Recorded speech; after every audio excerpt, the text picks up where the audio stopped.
Assalamualaikum warahmatullahi wabarakatuh.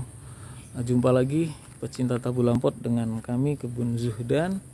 Nah, kita akan berbagi sekaligus review tentang budidaya jambu kristal dalam pot ya. Budidaya jambu kristal dalam pot. Saya memang dalam beberapa video tidak bisa mengambil semua topik ya. Jadi saya fokuskan budidaya jambu kristal dalam pot. Nah, di era yang seperti sekarang, di anak-anak perkotaan ya, anak-anak muda, kemudian pasangan muda dan sebagainya yang berada di perumahan biasanya kan lahannya terbatas. Nah, makanya di era yang modern seperti ini sudah zamannya budidaya tabu lampot, tanaman buah dalam pot. Ada hasilnya bisa dinikmati, itulah kelebihannya dibanding kita budidaya bunga. Kalau bunga kan hanya pandangan mata ya. Nah, kalau ini buahnya bisa muncul, bisa kita nikmati dan indah, pendek bisa berbuah. Nah, itu salah satu keunggulan budidaya tanaman buah dalam pot. Nah, kalau secara umum udah sering saya singgung ya. Jadi kalau mau budidaya tanaman buah dalam pot, kalau jambu kristal usahakan yang cangkok. Kemudian batangnya yang besar. Kemudian usia dari turun cangkok sudah lama. Lalu apalagi?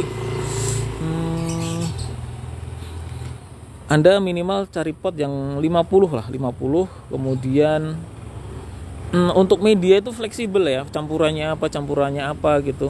Cuman kalau saya sesuai yang ada di lingkungan, jadi saya coba terapkan sekam, paling banyak sekam, kelebihannya menyimpan air, lalu ringan kalau diangkat.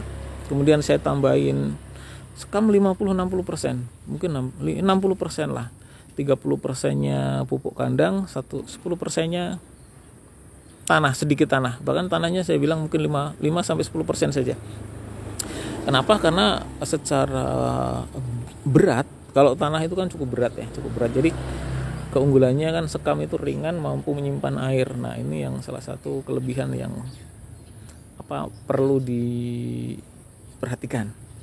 Lalu kalau di pot itu juga usahakan bonsai ya. Jadi jangan terlalu tinggi dan sebagainya gitu. Usahakan nanti ya 1,5 meter udah cukup lah. Rajin dipangkas, karena karakteristik jambu kristal itu semakin kita rajin pangkas, bukan artinya tiap hari ya. Maksudnya perawatan mingguan per bulan itu ada. Terus dia akan muncul buahnya. Karena dia nggak kenal musim. Jambu kristal itu salah satu tanaman atau yang bisa ditabu lampotkan tapi tidak kenal musim dia. Jadi bisa pokoknya habis berbuah, bahkan buahnya belum kita panen pasti muncul lagi bunganya.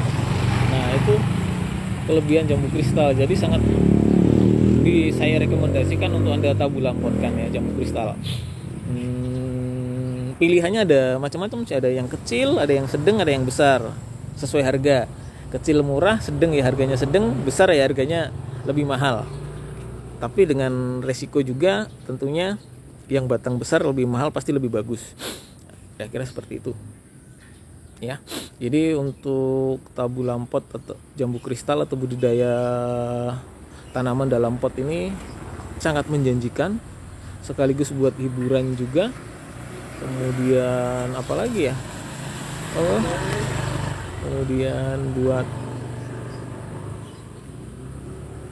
hobi, kemudian buat mengisi kegiatan di hari libur dengan kejenuhan rutinitas sehari-hari. Oke, saya kira itu saja. Mudah-mudahan bisa memberikan manfaat dan motivasi buat teman-teman semua. Salam sehat.